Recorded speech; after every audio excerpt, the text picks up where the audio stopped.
నల్లజరు ప్రారంభోత్సవ కార్యక్రమానికి నాతో పాటు ముఖ్య అతిథులుగా విచ్చేసిన మిత్రులు షేర్లింగంపల్లి శాసనసభ్యులు అరకపూడి గాంధీ గారు, అదేవిధంగా శాసనసభ విప్ మిత్రులు డాక్టర్ రామచంద్ర నాయక్ గారు, పార్లమెంట్ సభ్యులు రాజ్యసభ వేం నరేందర్ రెడ్డి గారు, శాసన మండలి సభ్యులు మిత్రులు నవీ, అదేవిధంగా మా గారు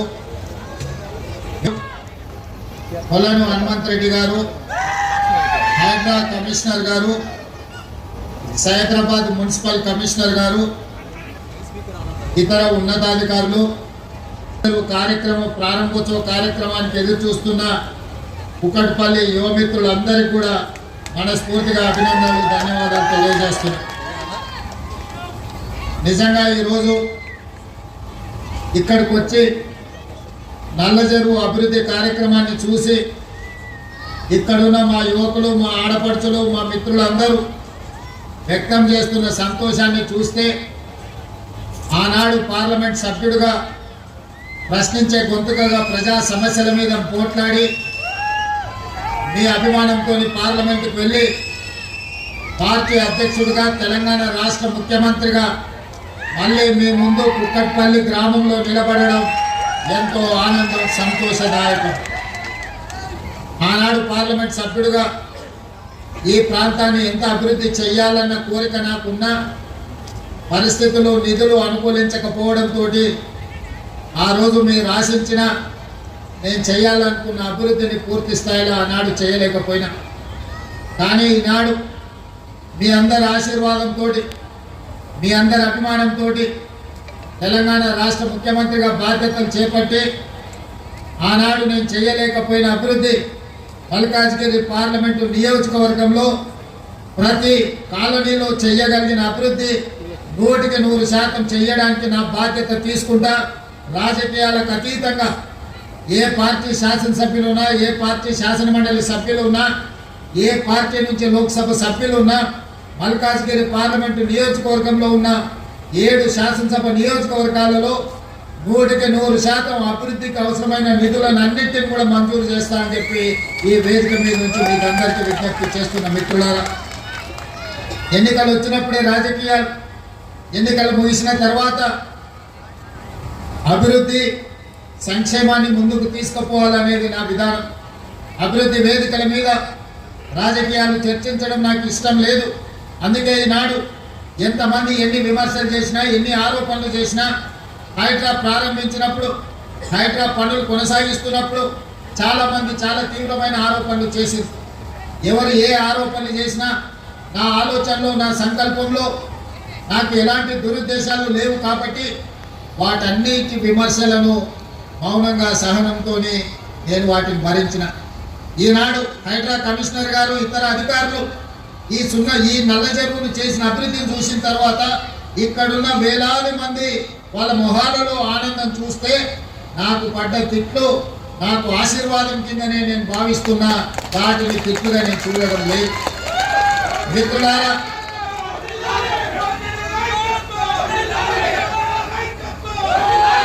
వివిధ జిల్లాల నుంచి, వివిధ రాష్ట్రాల నుంచి, వివిధ దేశాల నుంచి కూడా మన ప్రాంతానికి ఉద్యోగ ఉపాధి అవకాశాల కోసం ఇక్కడికి తరలి వస్తున్నారు. మనం కళ్ళు మూసి తెరిసే లోపల వేల మంది, లక్షలైండ్రు. ఇవాళ లక్షల జనాభా 1,34 లక్షలకు పెరిగిపోయింది అని అంటే ఈ మహానగరం ఈరోజు ప్రపంచంతోనే పోటీ పడే విధంగా ఈరోజు అభివృద్ధి చెందుతున్నది. ఈరోజు లక్షలాది మంది ఇతర ప్రాంతాల నుంచి ఇక్కడికి వచ్చినప్పుడు నివసించడానికి స్థలం లేకనో, అవకాశం ఉన్న దగ్గర చిన్న చిన్న గుడిసెలు వేసుకోను, లేకపోతే వాళ్ళ ఆదాయంలో 1-2 గదులు నిర్మించుకోను, ప్రభుత్వ స్థలాలలో లేకపోతే చెరువుల్లో నిర్మాణం చేసుకొని ఉండొచ్చు. కానీ అనధికారికంగా అలా కట్టుకున్న వాటిని తొలగించినప్పుడు కొంతమంది పేదలకు నష్టం జరిగి ఉండొచ్చు, ఇంకొంతమంది పేదలకు దుఃఖం కలిగి ఉండొచ్చు. ఇవాళ నేను వేదిక మీద నుంచి స్థానిక శాసనసభ్యులు, అదేవిధంగా మిత్రుల అరకపూడి గాంధీ గారికి నేను సూచన చేస్తున్నా. ఈ విధంగా ఎవరైనా నిర్వాసితులు జరిగితే, వాళ్ళు ఏవైనా నివాస స్థలం కోల్పోతే వాళ్లకు కొన్ని డబుల్ బెడ్రూమ్ ఇండ్లు నేను తీసి పెట్టినా నిజమైన అర్హులైన పేదలుంటే వాళ్ళకు నివసించడానికి అవసరమైన వసతిని కల్పిద్దాము. మీరు వాటికి సంబంధించిన వివరాలు సేకరించండి. ఏ పేదవాడిని ఇబ్బంది చేయడం, ఏ పేదవాడి ఇల్లు కూలగొట్టడం మన ప్రభుత్వం యొక్క ఉద్దేశం కాదు. కానీ బస్తీలలో, కాలనీలలో, మనం నివసించే ప్రాంతాలలో ఈరోజు నీళ్లు నిలిచే ప్రాంతాన్ని మనం ఆక్రమించుకుంటే, చెరువులలో మనం అక్రమ నిర్మాణాలు చేపడితే చిన్న వర్షం వచ్చినా ఆ నీళ్లు మన కాలనీలోకి, మన ఇళ్లలోకి వచ్చి జీవితకాలం కష్టపడిన మన సొమ్మంతా తినడానికి బియ్యం నుంచి చదువుకున్న పిల్లల సర్టిఫికెట్లతో పాటు మన బట్టలు, మన సర్టిఫికెట్లు, మన టీవీలు, మన ఫ్రిడ్జ్లు, చివరికి మనం కప్పుకునే దుప్పట్ల నుంచి మంచాల వరకు నీళ్ళల్లో ఈరోజు తడిసిపోతున్నాయి. వరదలు వచ్చినప్పుడు నేను ఇక్కడికి వచ్చిన నడుముల లోతు నీళ్ళల్లో నిజాంపేట ఈ ప్రాంతంలో ఎక్కడైతే వరదలు వచ్చి కాలనీలు మునిగిపోయినాయో ఈ ప్రాంతంలో నేను వచ్చి తిరిగి చూసిన. ఆ రోజు నేను చూసింది, నీళ్లు ఎక్కడైతే ఉంటాయో నీళ్ళ నివాస ప్రాంతాన్ని మనం ఆక్రమించుకుంటున్నాం. నీళ్లు వెళ్ళడానికి, నీళ్లు నిలవడానికి స్థలం లేకపోవడం వల్ల ఆ నీళ్లు మన ఇళ్లలోకి, మన కాలనీలోకి, మన వీధుల్లోకి వస్తున్నాయి. అందుకే ఈరోజు కొద్దిమందికి కష్టమో నష్టమో వచ్చినా, కొంతమంది బాధపడినా ఈరోజు ఈ చెరువుల పునరుద్ధరణ కార్యక్రమాన్ని మనము తీసుకున్నాము. ఈరోజు చెరువులు, నాలను ఆక్రమించుకున్న పెద్దలకు, మిత్రులకు, శ్రేయోభిలాషులకు నా సూచన ఒక్కటే, మీకు న్యాయం చేయడానికి ప్రభుత్వం ఉన్నది. మీరు సహకరించండి. ఇట్లా ఆహ్లాదకరమైన వాతావరణంలో చెరువులను మనం పునరుద్ధరించుకుంటే మన సంస్కృతి, మన హైదరాబాదు ఒక గొప్ప నగరంగా రాణిస్తుంది. మనం బతుకమ్మ పండుగలు చేసుకోవడమే కాదు, సాయంత్రం పూట కుటుంబ సభ్యులతోని మనం వాకింగ్ చేసుకోవడానికి కానీ ఈ లేక్ల ఒడ్డునే ఈరోజు మనము స్టాల్స్ పెట్టడానికి స్వయం సహాయక సంఘాలకు షాపులు ఇవ్వమని చెప్తున్నా. కుటుంబాలు సాయంత్రము ఈ వాకింగ్కి వచ్చిన సమయంలో పాలు కొనుక్కోవాలనుకున్నా, కూరగాయలు కొనుక్కోవాలనుకున్నా, ఇంటికి కావాల్సిన వస్తువులను కొనుక్కోవాలనుకుంటే కూడా ఇక్కడ అందుబాటులో పెట్టండి. అదేవిధంగా కాలనీల పిల్లలకు ఎక్కడ ఆడుకోవడానికి ఆటల స్థలాలు లేవు. రోడ్ల మీద ఆడుకోవడానికి పోతే యాక్సిడెంట్ల పిల్లలు మరణిస్తున్నారు. కాబట్టి ఈరోజు కాలనీలలో ఉండే పిల్లలకు ఎక్కడ ఆట విడుపు కానీ ఆడుకోవడానికి ఎక్కడ స్థలాలు లేకపోవడం వల్ల ఈరోజు చాలామంది మధ్యతరగతి కుటుంబాలకు తీరని దుఃఖం మిగులుతుంది. రోడ్ల మీద ఆడుకుంటుంటే వేగంగా వచ్చే వాహనాలకు ప్రమాదంలో వాళ్ళు చచ్చిపోతున్నారు.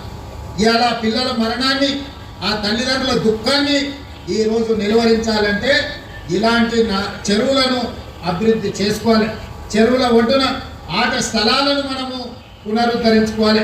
ఇంతకుముందే ఇక్కడ ఇంకా షటిల్ కోర్టు కానీ ఇతర విషయాలను మంజూరు చేయాలని అడుగుతున్నారని కమిషనర్ రంగనాథ్ గారు చెప్పిండ్రు. తప్పకుండా దీనికి సంబంధించి నిధులు ఏం కావాలనో మున్సిపల్ కమిషనర్ గారికి సూచన చేస్తున్నా. ఒకసారి మొత్తం అంచనా వేసి స్థానికులతో మాట్లాడి మనం చేయగలిగిన పనులు, స్థలం ఉంటే తక్షణమే కొత్త మున్సిపల్ కమిషనర్ గారికి నేను ఆదేశాలు ఇస్తున్నా. వాళ్ళకి ఏమేం కావాలనో నిధులను మంజూరు చేద్దాం. నా ఉద్దేశం ఒకటే, ఇవాళ నల్ల చెరువు కావచ్చు, సున్న చెరువు కావచ్చు, ఫాక్స్ సాగర్ కావచ్చు, లేకపోతే తుమ్మిడికుంట కావచ్చు, ఇట్లా ఈ ప్రాంతంలో ఉండే చెరువులన్నిటిని కూడా మనం పునరుద్ధరించుకుందాం. ఇలా ఇవాళ కృష్ణారావు గారు నాలాంటి రీటైనింగ్ వాళ్ళు అడిగింది, తప్పకుండా వాటిని కూడా నిర్మించుకుందాం. మనం ఇందిరమ్మ కాలనీలో కావాల్సిన పైప్ లైన్ కూడా మిగతాది అశోక్ రెడ్డికి చెప్తున్న వాటర్ వర్క్స్కు అక్కడ ఏం సమస్య ఉందో దాన్ని పరిష్కరించండి. ఆనాడు ఎంపీగా నా ఎంపీ నిధుల నుంచి ఆ కాలనీలో ₹1 కోటి నిధులు ఇచ్చి ఆ రోజు మనం ఆ పనులు చేయడానికి ఆదేశాలు ఇచ్చినాం. ఇవాళ మనదే ప్రభుత్వం ఉన్నది, ఆ సమస్యను పరిష్కరించాల్సిన బాధ్యత మన మీద ఉన్నది. అక్కడ ఉన్న వాళ్ళందరూ పేదోళ్ళు, వలస వచ్చిన వాళ్ళు. ఆనాడు ఐడిపిఎల్ పరిశ్రమ నిర్మించేటప్పుడు అక్కడ కూలీలుగా పనిచేసిన వాళ్ళే ఎక్కువ మంది అక్కడ ఉన్నారు. వాళ్ళని ఆదుకొని వాళ్ళ కనీస మౌలిక వసతులను కల్పించాల్సిన బాధ్యత ప్రభుత్వం మీద ఉన్నది. ఆనాడు మేము మాట ఇచ్చినాం, ఈనాడు వాటిని పూర్తి చేయాల్సిందిగా నేను అధికారులకు ఆదేశాలు ఇస్తున్నా. మిత్రులారా, ఇవాళ మనం ఈ నగరాన్ని ఒక మంచి నగరంగా మార్చుకున్నాం. ఇవాళ మీరు అందరూ చూస్తున్నారు, ఢిల్లీలో కాలుష్యం తోటి ఇవాళ ఢిల్లీలో నివసించలేని పరిస్థితులు వచ్చినాయి. పాఠశాలలు సెలవులు ఇస్తున్నారు, ప్రభుత్వ ఆఫీసులు సెలవులు ఇస్తున్నారు. ఇవాళ పార్లమెంటు కూడా సెలవులు ఇచ్చే పరిస్థితి ఢిల్లీలో వచ్చింది.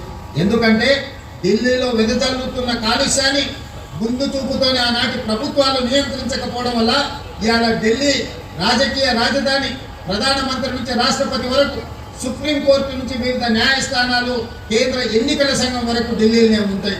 కానీ అక్కడున్న కాలుష్యాన్ని నియంత్రించలేకపోయింది. ఆ నగరాన్ని బాగుపరచడానికి ఇవాళ వాళ్ళకు అవకాశం లేకుండా పోయింది. అదేవిధంగా ముంబైలో ఒక్క వాన్ వచ్చిందనంటే ముంబైలో ఇంట్లో నుంచి బయటకు వెళ్ళలేని పరిస్థితి. ఇవాళ బెంగళూరులో మనం ఎయిర్పోర్ట్కి పోవాలని ఇంట్లో నుంచి బయలుదేరితే ఎన్ని గంటలకు చేరుకుంటామో కూడా తెలియలేని పరిస్థితి. చెన్నైలో కూడా వాన్ వస్తే అపార్ట్మెంట్లకి నీళ్ళు వస్తున్నాయి, ఇళ్లకు కాదు. ఇవాళ పెద్ద నగరాలన్నీ కూడా ఏదో ఒక సమస్యతో బాధపడుతున్నాయి, ఏదో ఒక ఆక్రమణతోని ఈ రోజు ఆ నగరాల యొక్క ప్రతిష్ట దెబ్బతింటున్నది. ఒక్క మన నగరమే అత్యంత సురక్షితమైన నగరం. మరి ఈ నగరంలో ఆక్రమణలు కానీ కాలుష్యాన్ని కానీ మూసీ నది పునరుద్ధరణ కానీ మనం చేసుకోవాల్సిన అవసరం ఉన్నది. ఇవాళ మూసీ నదిని పునరుద్ధరించుకోకపోతే భవిష్యత్ తరాలు మనల్ని మన్నించవు. ఇవాళ అహ్మదాబాద్లో సబర్మతి రివర్ ఫ్రంట్ కట్టుకున్నారు, ఢిల్లీలో యమునా నది రివర్ ఫ్రంట్ కట్టుకుంటున్నారు, ఉత్తరప్రదేశ్లో గంగా నది రివర్ ఫ్రంట్ కట్టుకున్నారు. వాళ్ళందరూ వాళ్ళ రాష్ట్రాలు అభివృద్ధి చేసుకొని దేశంలోనే గొప్ప రివర్ ఫ్రంట్ ఎకానమీని చేస్తామంటారు. మరి మనం ఎందుకు మూసీ నది రివర్ ఫ్రంట్ కట్టుకోకూడదు? మూసీ రివర్ ఫ్రంట్ చేసినప్పుడు పేదవాళ్ళకి ఎవరికైనా ఇబ్బంది వస్తే తప్పకుండా వాళ్ళకి న్యాయం చేద్దాం, వాళ్ళకి నష్టపరిహారం ఇద్దాం. వాళ్ళ ఒకవేళ ఇల్లు కోల్పోతే నివసించడానికి అవసరమైన ఇళ్ల కోసం ఏం చేయాలో మనం ఆలోచన చేద్దాం తప్ప మూసీ నది ప్రక్షాళన చేయొద్దని ఎవరన్నా అంటే అది నగరానికి మనం చేస్తున్న అన్యాయంగా మారుతుంది. అందుకే మిత్రులారా, ఇవాళ నా సూచన ఒక్కటే, ఈ వేదిక మీద నుంచి ఈ మహానగరంలో core urban reason outer ring road లోపల ఈ రోజు 3 కమిషనరేట్లు వచ్చినాయి. హైదరాబాద్ కమిషనరేట్, సైబరాబాద్ కమిషనరేట్, మల్కాజ్గిరి కమిషనరేట్లు వచ్చినాయి. 1,34,00,000 జనాభా ఉన్నది. వీటన్నిటిని కూడా ప్రక్షాళన చేసుకుందాం, రోడ్లు విస్తరించుకుందాం, ఫ్లైఓవర్లు కట్టుకుందాం, చెరువులను పునరుద్ధరించుకుందాం, నాలాల ఆక్రమణలు తొలగించుకుందాం, పిల్లలకు క్రీడా మైదానాలు నిర్మించుకుందాం. ఒక మంచి నగరంగా, ఒక అభివృద్ధి చెందుతున్న నగరంగా మన హైదరాబాద్ నగరాన్ని మనం అభివృద్ధి పదం వైపు తీసుకెళ్దాం. ఎందుకంటే 5 ఏళ్ళు మల్కాజ్గిరి పార్లమెంట్ సభ్యుడిగా అన్ని కాలనీలు, అన్ని బస్తీలు తిరిగిన, ఇక్కడున్న కార్పొరేట్ కౌన్సిలర్ స్థాయి నాయకులతో కూడా నాకు వ్యక్తిగతంగా పరిచయాలు ఉన్నాయి. బస్తీలలో బస్తీ నాయకులతో నాకు వ్యక్తిగత సంబంధాలు ఉన్నాయి. అందరినీ నేను గుర్తుపడతా, బస్తీల సమస్యలు నాకు తెలుసు. ఇవాళ నా సూచన ఒక్కటే, పని చేయించుకోకపోతే మీదే తప్పు. పని చేయడానికి నేను సిద్ధంగా ఉన్నా, నిధులు విడుదల చేయడానికి నేను సిద్ధంగా ఉన్నా. మీకు మంచి యాక్టివ్గా పనిచేసే కమిషనర్లను మీకు ఇచ్చిన, మీ సమస్యలు ఇనే అధికారులను మీ దగ్గరికి పంపించిన, జోనల్ కమిషనర్లు కానీ, మున్సిపల్ కమిషనర్లు కానీ, పోలీస్ కమిషనర్లు కానీ, డీసీపీలను కానీ ప్రజలతో కలిసిపోయి ప్రజల సమస్యల్ని విని ఈ ప్రాంతాన్ని అభివృద్ధి పదం వైపు నడిపించే మంచి అధికారులను మీకు ఇచ్చిన. మీరు సమన్వయం చేసుకోండి, మీరు అనుమతులు తెచ్చుకోండి, అభివృద్ధిని అడ్డుకోకండి. ఎవరికైనా ఏదైనా ఇబ్బంది ఉంటే నా దృష్టికి తీసుకురండి. వీళ్ళకి నష్టం జరిగింది, ఈ నష్ట పరిహారాన్ని ఏదో విధంగా ప్రభుత్వం నుంచి అందే విధంగా. ఇవాళ స్థలం ఎవరిదైనా నిజంగా పట్టా ఉండి యజమాన్యపు హక్కులు ఉంటే వాళ్ళకి టీడీఆర్ ఇద్దాం. వాళ్ళని ఏ విధంగా ఆడుకుందామో చెప్పండి. వాళ్ళకి నష్టపోయిన వాళ్ళని బాధ పెట్టాలనేది మన ఉద్దేశం కాదు. ఎవరికైనా నష్టం జరిగితే నష్టాన్ని పూడ్చే పని చేద్దాం, కానీ అభివృద్ధిని మాత్రం అడ్డుకోకండి. ఇవాళ ఇప్పుడుగినా మనం చేసుకోకపోతే ఇంకెప్పుడూ చెయ్యరు. మీరందరూ చూసారు గతంలో కానీ ఇప్పుడు కానీ. ఈరోజు మనం చెయ్యాలని ఒక నిర్ణయానికి వచ్చినాం. దయచేసి సహకరించండి, రోడ్ల విస్తరణకు కూడా సహకరించండి. రోడ్డు వైడనింగ్లో ఎవరు ఆస్తి పోయినా వాళ్ళకి నష్టపరిహారం ఇద్దాం. ఫ్లైఓవర్లో ఫాస్ట్గా కట్టుకుందాం. 5 ఏళ్ళు 10 ఏళ్ళు ఫ్లైఓవర్లు కట్టకుంటుంటే తీవ్రమైన ఇబ్బందులు, యాక్సిడెంట్లలో చాలామంది చచ్చిపోతున్నారు. ఇవాళ చెరువులు కానీ, నాలాలు కానీ, రోడ్లు కానీ, ఫ్లైఓవర్లు కానీ బ్రహ్మాండంగా మీ ప్రాంతాన్ని అభివృద్ధి చేసుకోండి. ఏదున్నా నా దృష్టికి తీసుకురండి. అప్పో సప్పో తల తాకట్టు పెట్టాలని నిధులు తెచ్చిచ్చే బాధ్యత నాది ఈ ప్రాంతానికి. ఎందుకంటే మీరందరూ కష్టకాలంలో నేను ఇక్కడికి వచ్చినప్పుడు నన్ను ఎంపీగా గెలిపించి ఢిల్లీకి పంపించారు. నాకు ఆ కృతజ్ఞత ఎక్కడికి ఉంటుంది. కష్టంలో ఉన్నప్పుడు నన్ను నిలబెట్టిండు. రాజకీయంగా నేను ఇబ్బందిని ఎదుర్కొంటున్నప్పుడు నన్ను మీరందరూ అండగా నిలబడి నన్ను నిలబెట్టిండు. నన్ను నిలబెట్టిన మీకు సేవ చేసే అవకాశం ఈరోజు నాకు దక్కింది. కాబట్టి ఈ ప్రాంతానికి రాజకీయాలకు అతీతంగా నేను అభివృద్ధి కార్యక్రమాలు చేస్తా. మంచి అధికారులను నియమించిన, బాగా పని చేయించుకోండి. ఏం కావాలన్నా నన్ను అడగండి, మంజూరు చేయడానికి నేను సిద్ధంగా ఉన్నా. ఏదైనా మీరు పనులు చేయించుకోవడానికి నా దగ్గర రండి. నా సూచన ఒక్కటే, ఇంత మంచి కార్యక్రమం ఈరోజు మా అక్కలు, మా చెల్లెళ్ళు అందరూ ఉన్నారు, మా పెద్దమ్మలు ఉన్నారు. ఇంట్లో అప్పుడప్పుడు కోడలతో పంచాయతీ అయితే ఇట్లా మనవని తీసుకొని వచ్చి ఇట్లా తిరిగిపోతే ప్రశాంతంగా ఉంటుంది. పిల్లలు కూడా చిన్నపిల్లల్ని తీసుకొని వచ్చి ఆడించుకుంటే వాళ్ళకు కూడా ఆడిపించుకుంటే ఒక మంచి వాతావరణం. ఇంటి పక్కల వాళ్ళతో మాట్లాడాలంటే కూడా కష్టం. నలుగురు పెద్ద మనుషులు వచ్చి ఇట్లా బెంచ్ల మీద కూర్చొని జర సాధక బాధకలు మాట్లాడుకుంటే మనసు అల్కగా అవుతుంది. చిన్న చిన్న కొడుకు సరిగ్గా పట్టించుకోకపోయినా, కోడలమ్మ ఎప్పుడైనా కోపమైనా, టిఫిన్ ఛాయో అడిగితే ఇవ్వకపోయినా ఇట్లా నడుచుకుంటూ వస్తే ఆడ ఛాయ్ తాగొచ్చు, ఆడ కూరగాయలు కొనుక్కొచ్చి ఒక రౌండ్ తిరిగిపోతే ఆరోగ్యం కూడా మంచిగా ఉంటుంది, వాతావరణం బాగుంటుంది. ఒక్క వాన వస్తే నల్లజేరు మొత్తం నీళ్లు నిండి అద్భుతంగా కనిపిస్తుంది. మీరు ట్యాంక్ బండ్ పోయి చూడాల్సిన పని లేదు. ట్యాంక్ బండ్లే మీ దగ్గరకు వచ్చి చూసినంత గొప్పగా ఈరోజు నల్లజేరు అభివృద్ధి. భవిష్యత్తులో పాక్ సాగర్ కానీ ఇవన్నీ మనం అభివృద్ధి చేసుకుందాం. అందుకే మిత్రులారా, కొంచెం ఆలస్యమైంది నాకు ఇతర కార్యక్రమాలతోటి. ఏది ఏమైనా మీ సహకారం ఉంటే ఈ నగరాన్ని అభివృద్ధి పరచుకోవడానికి సంబంధించినవి కూడా పూన శ్రీశైలం గౌడ్ గారు ఇక్కడ ఉన్నారు. ఆ ప్రాంతంలో ఉండే చెరువుల విషయంలో కానీ, పార్కుల అభివృద్ధి విషయంలో కానీ వారిని కూడా ఏమైనా సూచనలు ఉంటే మీరు తెలియజేస్తూ హనుమంత్ రెడ్డిని అందరినీ సమన్వయం చేసుకొని మీరందరూ ప్రణాళికలు సిద్ధం చేసుకోండి. అభివృద్ధి కార్యక్రమానికి సంపూర్ణంగా సహకరిస్తానని తెలియజేస్తూ మీ అందరి దగ్గర సెలవు తీసుకుంటున్నా. ధన్యవాదాలు మిత్రులారా.